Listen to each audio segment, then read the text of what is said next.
no livro de Mateus,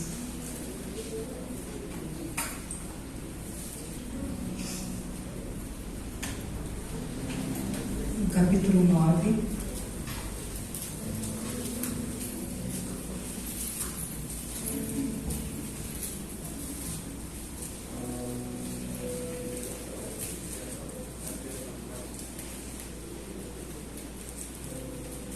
Vamos ler do verso 1 ao 13, amém?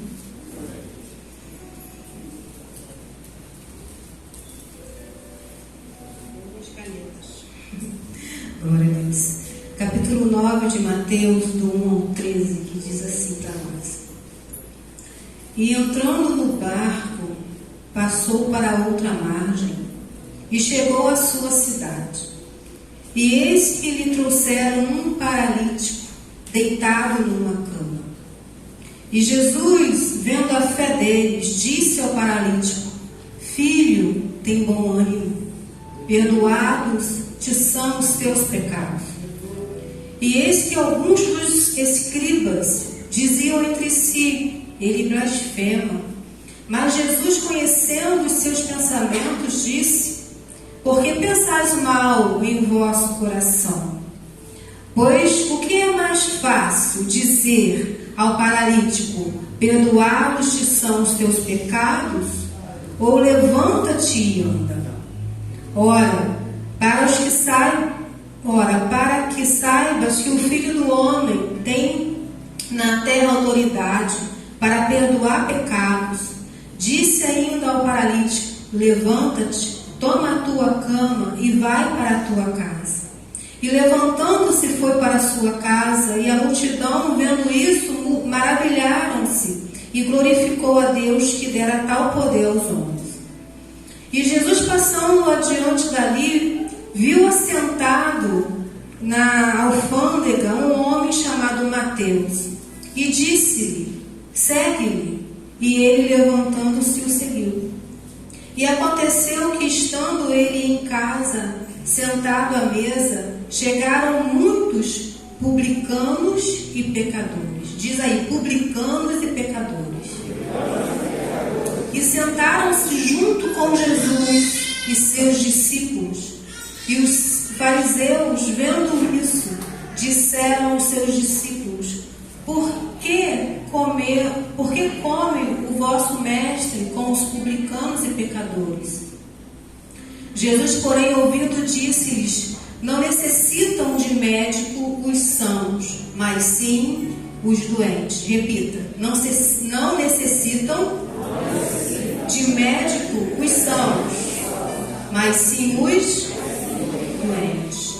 Ide, porém, aprendei o que significa misericórdia quero e não sacrifício, porque eu não vim para chamar os justos, mas os pecadores ao arrependimento. Muito obrigada, Deus, pela sua palavra que chega ao nosso coração nesta manhã. Fala conosco, nos ensina, nos ajude. Nos colocamos, ó Deus, nas suas mãos. Perdoa os nossos erros, os nossos pecados, e traz a direção do teu Espírito nesta manhã. É que eu te peço e agradeço em nome de Jesus Cristo. Amém. Você pode se sentar.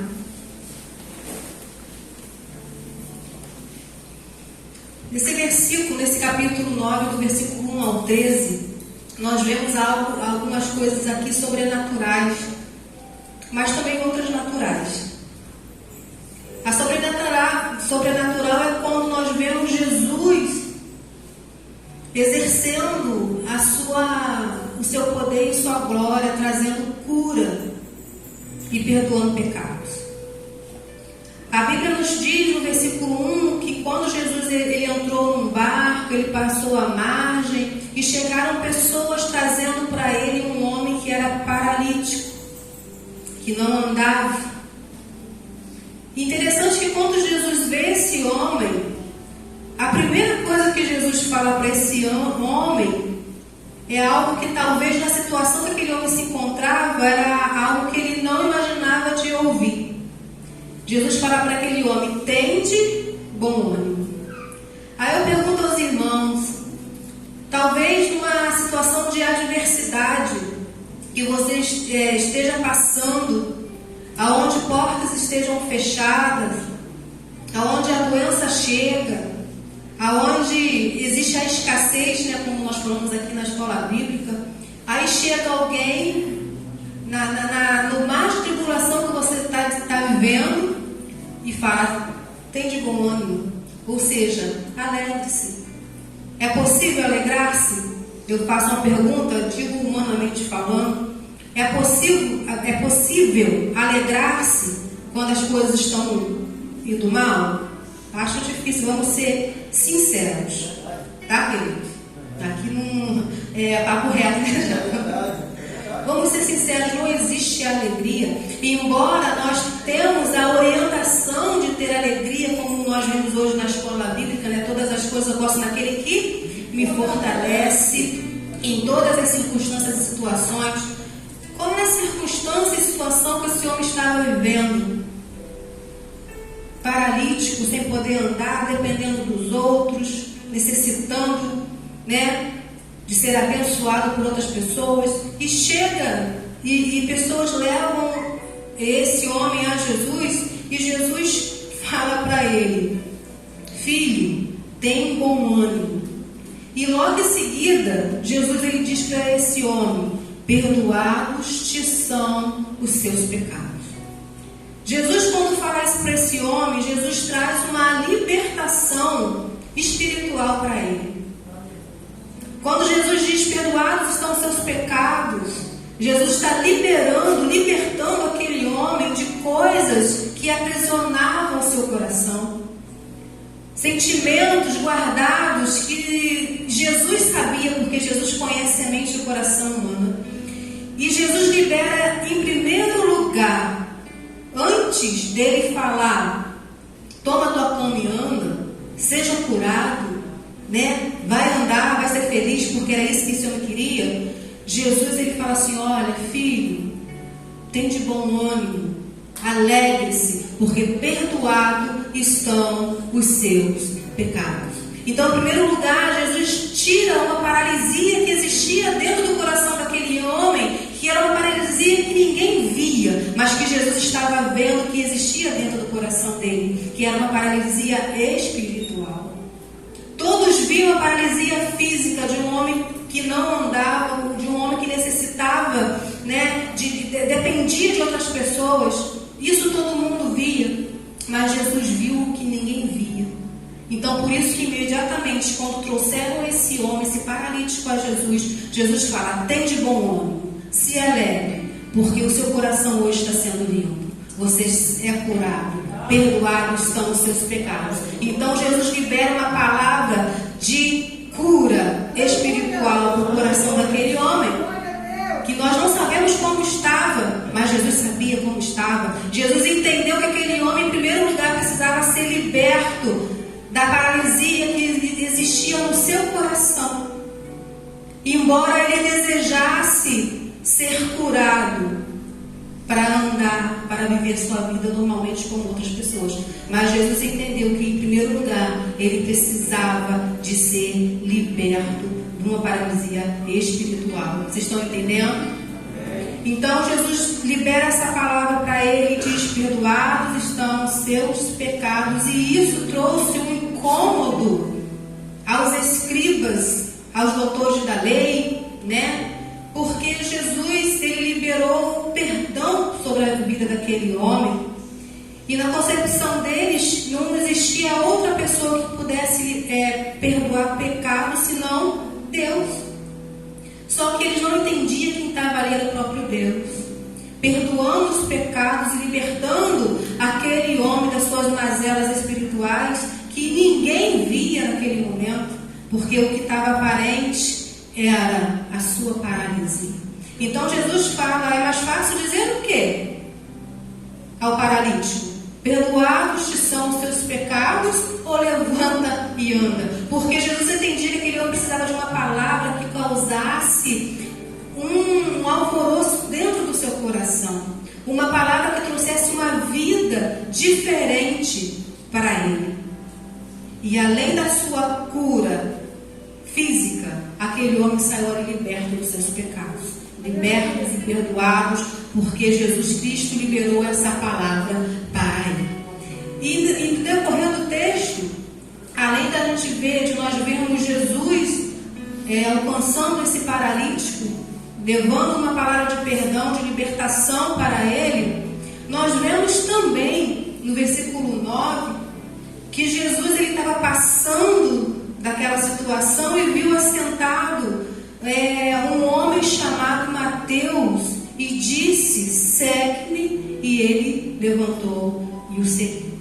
Esse homem, Mateus, ele vem a ser o discípulo, o apóstolo Mateus, o discípulo que era publicano.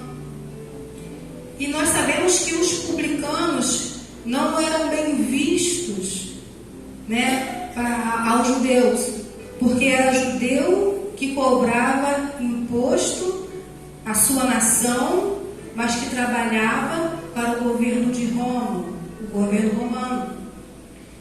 E Mateus, ele era um publicano. E os publicanos, eles não tinham uma boa fama. Os publicanos, eles eram tidos como traidores do seu povo, exatamente por isso que eu acabei de dizer, por cobrar impostos da sua nação, né, dos seus compatriotas. Mas não era simplesmente cobrar um imposto. Eles cobravam imposto com uma taxa extra. Vocês lembram daquele homem chamado Zaqueu? Lembra? Que estava lá no pé de sicômoro esperando Jesus passar. Aquele homem também era um publicano. E ele também extorquia. Ele não só cobrava o imposto, mas ele cobrava abusivamente. E isso trazia, né, aos judeus uma ira, uma raiva. Eles tinham um ódio, eles não gostavam, eles detestavam os publicanos. E Jesus chama esse homem publicano, chamado Mateus, para o seguir, para andar com ele. E assim como Jesus fez com Zaqueu, Jesus fez a mesma coisa. A Bíblia fala que Jesus, ele entrou na casa dele, ele foi lá e foi participar de uma refeição com ele. E isso trazia um incômodo muito grande para os fariseus, porque Jesus se assentava, irmãos, com publicanos e com pecadores, como está aí no versículo 10. E aconteceu que, estando ele em casa de quem? Casa de Mateus, sentado à mesa, chegaram muitos, e não era só Mateus, chegaram outros publicanos, outros pecadores, e Jesus estava lá com eles.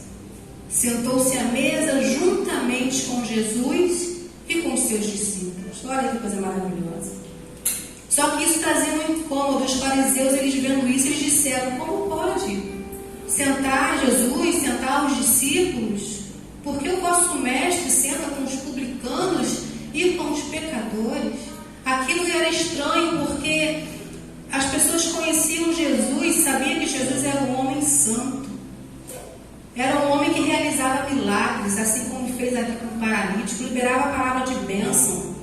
Né? A atitude de Jesus era uma atitude que as pessoas, mesmo não reconhecendo Jesus como Filho de Deus, como Deus presente, mas reconheciam a santidade de Jesus. E o fato de Jesus sentar com publicanos, sentar com pecadores, causava estranheza para aquelas pessoas que viam aquilo. E sempre existiam os murmurinhos, existiam as especulações, as perguntas: ué, mas como pode isso? Jesus sentar, os seus discípulos sentar com eles. Aí Jesus vem e fala no versículo 12, e Jesus, porém, ouvindo o que eles diziam, fala assim: não necessitam de médico. Olha que maravilha isso daí. Não necessitam de médico os sãos, mas sim quem? Os doentes, os publicanos, os pecadores, não é isso? E no versículo 13 ele diz: ide, existe uma ordem, né? Ide, porém, e aprendei. Vai aprender, Jesus falando para esses fariseus, O que significa misericórdia eu quero e não sacrifício? Jesus faz uma exortação para eles, pelo fato deles estarem questionando a Jesus o motivo de estar sentado junto de pecadores e publicanos. E Jesus falou assim: olha, eu não vim, quem necessita de médico são os doentes, não são os sãos. Vai aprender o que significa ter misericórdia. Irmãos, o que significa ter misericórdia? A gente às vezes fala tanto dessa palavra, mas a gente não entende o que significa ter misericórdia. Ter misericórdia é você ter compaixão, se condoer, se colocar no lugar do outro, sofrer a dor do outro. Vocês acham que como que se sentia esse paralítico? Jesus se colocou no lugar daquele homem que teve misericórdia dele. Como eu disse, Jesus ele vê o coração, a mente, como estava o coração desses publicanos que chegaram lá na casa de Mateus, os pecadores. A Bíblia fala pecadores, não estipula um ou outro, mas pecadores. Como estavam essas pessoas quando entraram ali? Talvez pessoas que estavam sendo marginalizadas, sendo excluídas, porque com certeza ninguém gostava de publicano e ninguém gosta de pecador quando sabe do pecado da pessoa. E Jesus ele senta à mesa, ele está junto, ele está perto, porque Jesus entende o que havia no coração dessas pessoas. Jesus tinha a misericórdia. Jesus se colocou no lugar, Jesus se compadeceu, Jesus chamou essas pessoas para perto e não simplesmente excluiu por causa dos seus erros e dos seus pecados.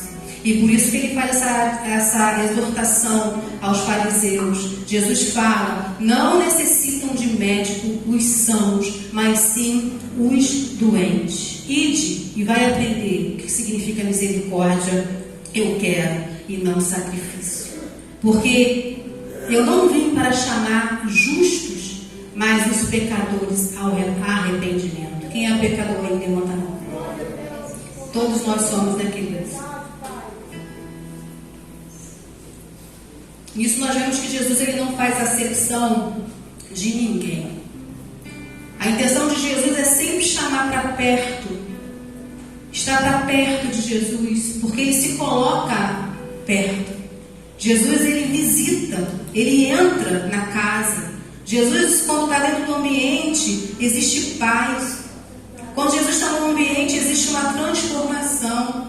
As pessoas têm uma alegria no coração. Por isso que Jesus fala para aquele homem: tem de bom ânimo, eu estou aqui. Talvez hoje você precisa de ouvir isso. Tem de bom ânimo, porque eu estou aqui. Jesus diz isso para nós, pecadores. Talvez nós estamos aqui ainda como aquele homem paralítico, espiritualmente sentado, estagnado, sem ver um horizonte, sem ver uma saída, uma luz lá no fim do túnel. Mas Jesus diz: tem de bom ânimo. E Jesus fala: tem de bom ânimo, não é para qualquer pessoa, é para a pessoa necessitada. Esse homem, esse paralítico, ele estava necessitado de ser curado, de ser liberto dos seus erros, dos seus pecados. Quantos de nós estamos aqui hoje, nesta manhã, amados, nessa mesma condição de sermos alcançados pela palavra de Jesus Cristo, que nos diz: tende bom ânimo. E ele ainda fala: eu não vim para os justos, eu não vim para os que estão bem, eu não vim para os sãos, eu vim para aqueles que necessitam de cura. Eu vim para aqueles que necessitam de ser perdoados seus pecados. Eu vim para aqueles que necessitam de transformação. É isso que Jesus fala para nós nesta manhã. Misericórdia eu quero e não sacrifício, porque eu não vim para chamar os justos. Não existe justo nenhum aqui. Nós somos justificados pelo sangue de Jesus Cristo inocente derramado na cruz do Calvário. Por isso ele diz isso: mas eu vim chamar os pecadores ao arrependimento. Aí nisso nós vemos a misericórdia de Deus para conosco. Quando Deus, ele chamou Moisés, chamou Abraão, chamou Davi. Deus, ele sabia da condição daqueles homens. Deus sabia que Davi, em determinado momento da vida dele, iria pecar. Deus sabia que em determinado momento Moisés iria também se corromper num momento em que fica irado e não obedece a palavra de Deus. Mas mesmo assim Deus, ele não deixou de chamar esses homens, queridos. E homens que nós vemos, quando nós lemos a história deles, nós nos inspiramos nele, não é verdade? Mas homens falhos como eu e você, pessoas que necessitavam também ser tratados como eu e você, e Deus não deixou eles para trás. Quando o profeta Samuel chega na casa de Jessé, por ordem de Deus, escolhendo lá o rei de Israel, entre os filhos mais bonitos, fortões, né? E Samuel fica, é esse, é esse, é esse, é esse, é esse. E Deus, não. Acabou todo mundo. Tem mais alguém aí? Jessé fala, não, existe aí um aí que está lá, ó, no pasto, cuidando de ovelha, de animal. Eu fico imaginando, irmãos, Davi devia estar fedendo. Imagina um homem o dia todo junto de animais, suando. Não tinha perfume da natureza naquela época. Muito mal um banhozinho, acho que num rio, num riacho, uma aguinha jogar. Imagina o cheiro daquele homem, sujo, né? Com cheiro de animal, mas ele estava lá no campo cuidando das ovelhas, do pasto. E Deus conhecia o coração dele. Deus sabia quem era Davi, porque lá no pasto Davi devia salmodiar o Senhor. Vocês acham que esses salmos foram escritos do dia para a noite, queridos? Davi, ele era um adorador. E Deus via o coração de adorador de Davi. Mas Deus também via que mesmo escolhendo a Davi, que Davi no momento da vida dele, ele ia escorregar, ia pisar na bola, ia vacilar. Mas mesmo assim, Deus chama Davi e fala para Samuel, eu não vejo como o homem vê. Eu não vejo o exterior, eu vejo o interior. E o interior de Davi agradou o coração de Deus, porque Deus chama Davi um homem segundo o seu, porque ele era perfeito? Moisés era perfeito? Abraão era perfeito? Ninguém é perfeito. Eu sou perfeita? Você é? Ninguém é. Nós não somos perfeitos. Mas eu acho interessante nessa história que quando Deus fala de perfeição, tem uma frase que Deus fala para Abraão. Não está no script aqui não, tá, gente? Espera aí que eu vou ver se eu acho. Será que eu consigo achar? Tem que conseguir, né? Gênesis, acho que 17, espera aí. Deus fala algo para Abraão muito impactante. É isso aí. Gênesis 17, abre lá comigo para a gente ler o versículo 1 e 2. Só um mesmo.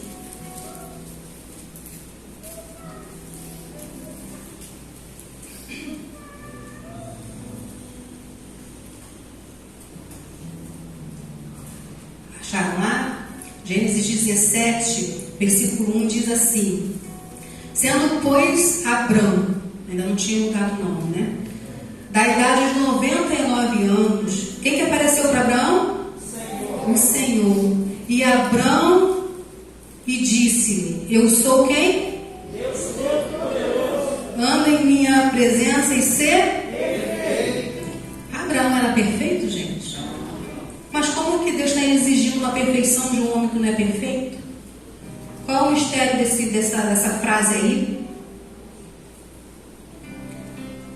Deus, o Todo-Poderoso, diz para Abraão: anda em minha presença. será perfeita. Deus fala para nós nesta manhã: vocês não são perfeitos, mas anda na minha presença. Aí a perfeição chega. Você pode aplaudir o Deus Todo-Poderoso?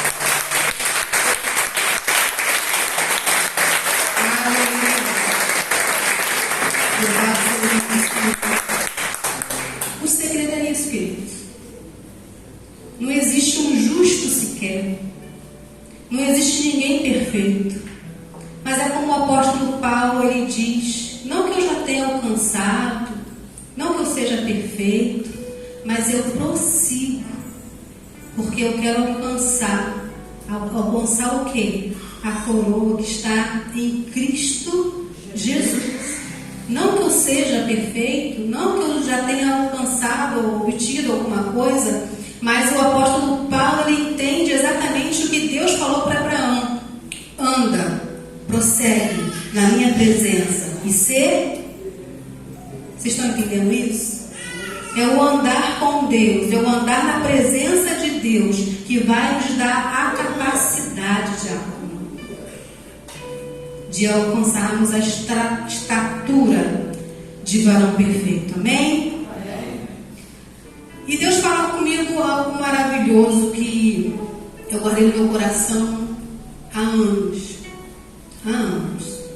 Numa aula de CETEB que eu lembro que eu dei, que foi até aqui no templo, quando estava falando sobre Jesus Cristo e falando sobre a igreja. Abra comigo a sua Bíblia, lá no livro de Romanos. Vamos em Romanos.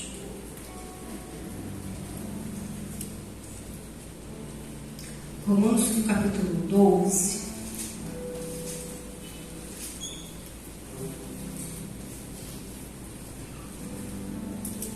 Versículo 4 e 5.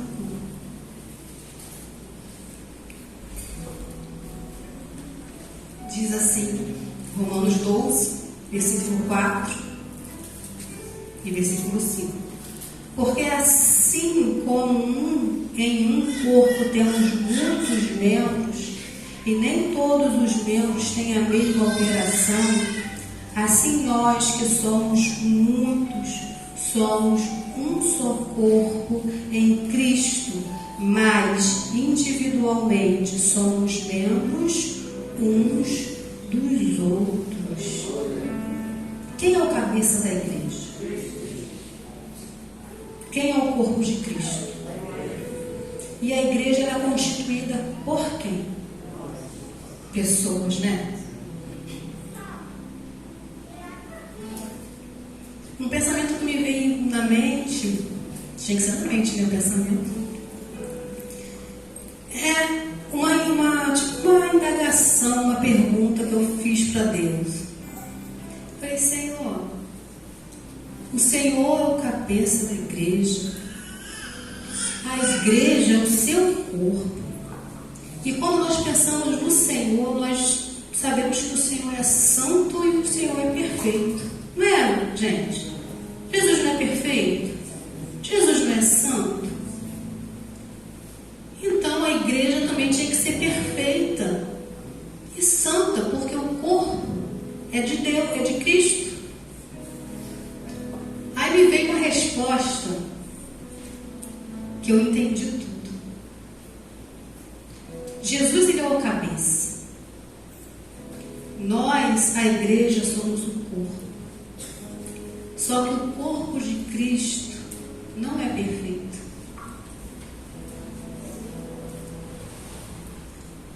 O corpo de Cristo não é perfeito porque somos pessoas. O corpo de Cristo é constituído por pessoas chamadas igreja. E nós, a igreja, o corpo de Cristo, necessita de tratamento todo dia. Todo dia a igreja precisa ser tratada. Por isso o corpo de Cristo não é perfeito. Quem necessita de tratamento aqui? Todos os dias, amados. Todos os dias a igreja de Jesus Cristo precisa ser tratada. O corpo deveria ser perfeito. porque Cristo é o cabeça do corpo, Cristo é que comanda a igreja, Cristo é que comanda a nossa vida. Mas desde o início da pregação nós estamos vendo que Jesus Cristo, Ele não veio chamar justos. É isso que nós vimos lá em Mateus? Ele veio chamar o pecador ao quê? Ao arrependimento, porque nós precisamos ser tratados. Deus não exclui nenhum de nós porque somos pecadores. Ele chama a cada um de nós a andar com Ele, para assim nós ganharmos a estatura de varão. Mas temos que andar. O segredo é o andar, porque no andar, no caminhar com Cristo, Ele vai tratando, vai tirando aquilo que não é dele, vai tratando aquilo, a ferida do coração, vai tratando os sentimentos, vai tratando a família, vai tratando, é no caminho, é no andar que Deus vai tratando de cada um de nós.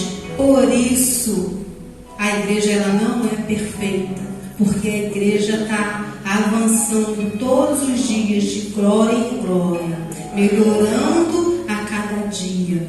Mas isso só acontece se nós deixarmos Jesus Cristo tratar a cada um de nós. Você está disposto a deixar Jesus a te tratar? Porque Ele está disposto. Lembra lá com o paralítico? Tem de bom ânimo? Eu estou aqui.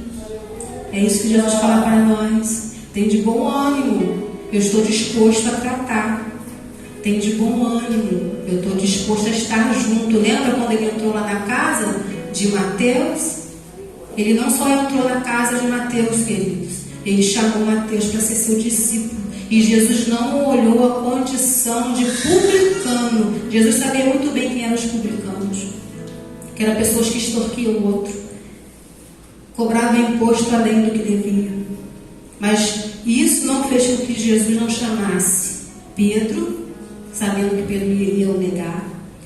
Isso não foi a condição que Jesus olhou para Mateus, nem mesmo Judas que o traiu. Vocês estão entendendo?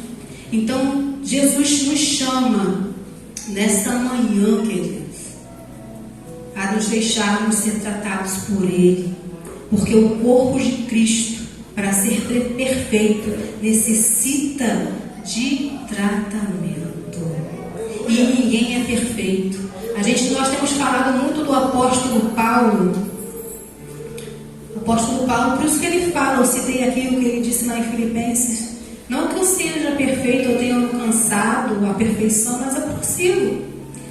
E existe uma parte aí na vida de Paulo, que Paulo foi meio que injusto com uma pessoa. Vocês querem saber quem? Sim. Abra comigo a sua Bíblia então, lá em Atos capítulo 15. Vamos descobrir aí que Paulo não era perfeito.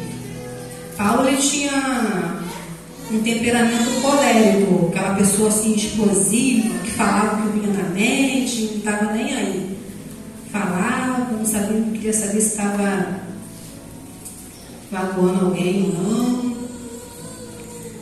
Deixa eu ver se é isso mesmo, tá?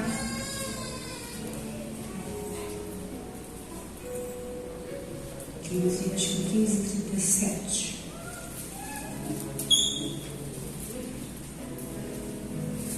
É, 15:37. E depois a gente dá uma voltada lá para 13:13. No 15:37 diz assim: e Barnabé aconselhava que tomassem consigo a João, chamado quem? Sabe esse Marcos aí que você lê? Um dos 4 evangelhos aí?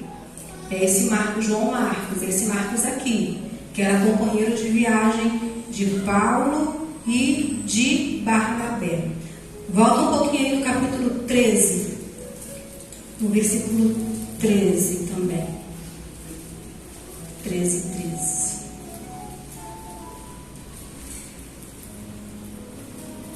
Que diz assim, 13:13 de Atos: e partindo de Pafos, Paulo e os que estavam com ele chegaram a Perge, da Panfilha. Mas João, apartando-se deles, voltou para... E nós lemos lá no capítulo 15, o quê? 15:37, o que nós lemos lá? Vou concluir. E Barnabé aconselhou, que tomasse consigo a João Marcos, aquele que deixou eles lá.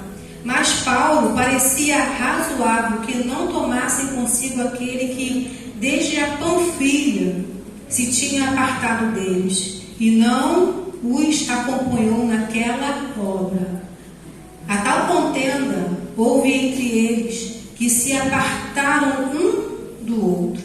Barnabé, levando consigo quem? Navegou para Chipre. E Paulo, tendo escolhido quem? Partiu, encomendado pelos irmãos à graça de Deus. O que você entendeu aqui? Não sei se você entendeu alguma coisa não, mas eu explico. Houve uma divergência aqui, conflito de ideias. Lembra que a gente falou também na escola bíblica hoje? Paulo ficou com raiva de Marcos, gente. Paulo não gostou que Marcos tivesse voltado para Jerusalém. A Bíblia não especifica o motivo que Marcos quis voltar. E Paulo guardou aquilo no coração de uma maneira ruim.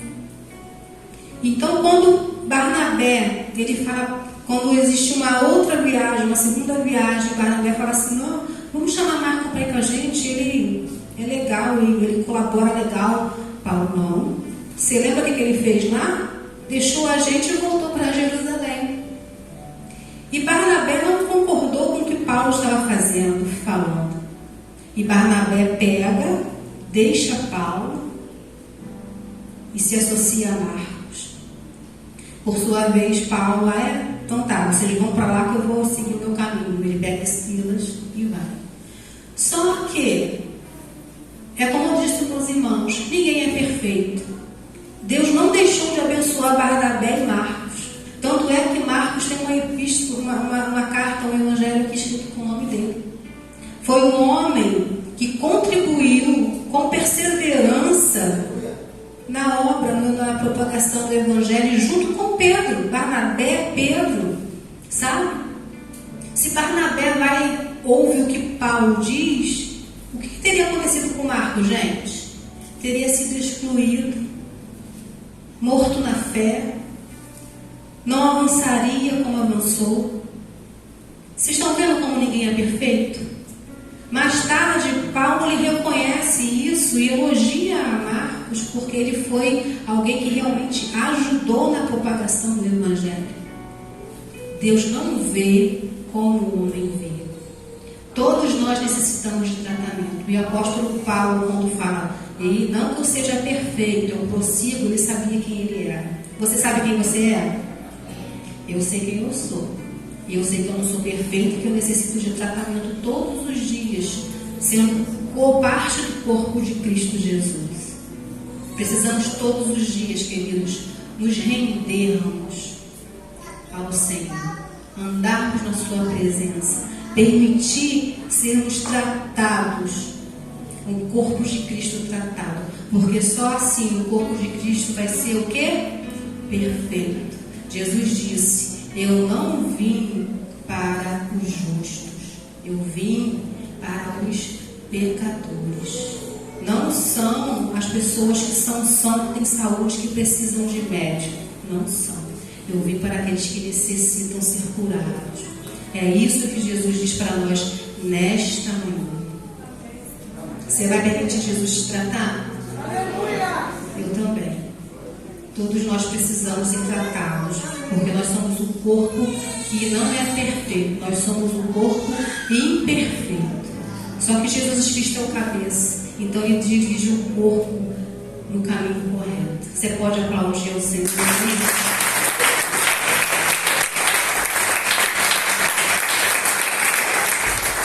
Se coloque-se de pé.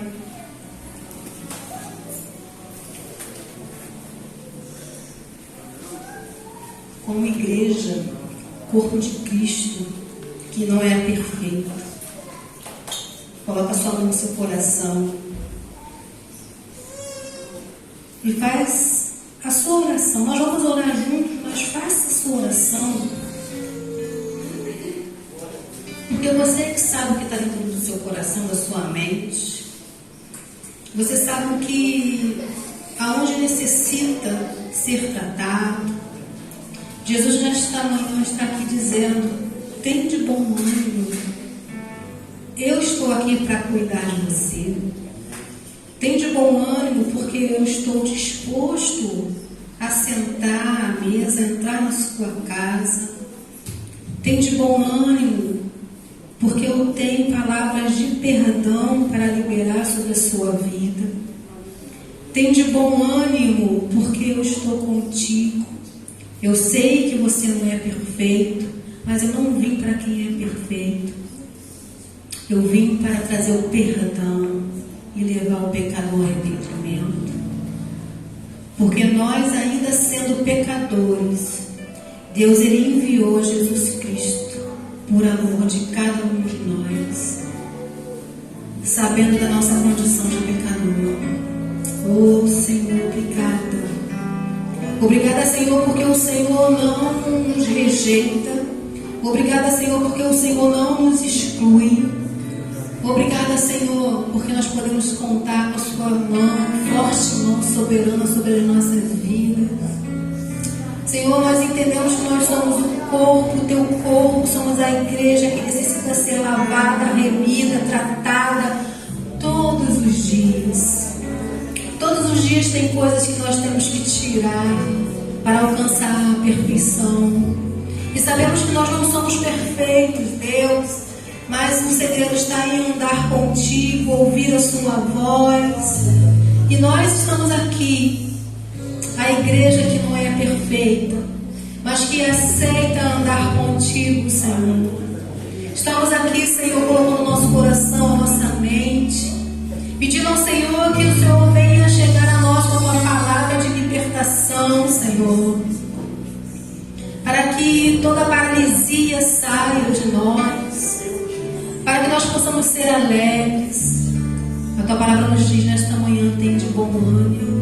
Nós queremos ter bom ânimo, queremos nos alegrar no Senhor, queremos ser renovados, restaurados, curados, libertos, perdoados por ti, Senhor Jesus.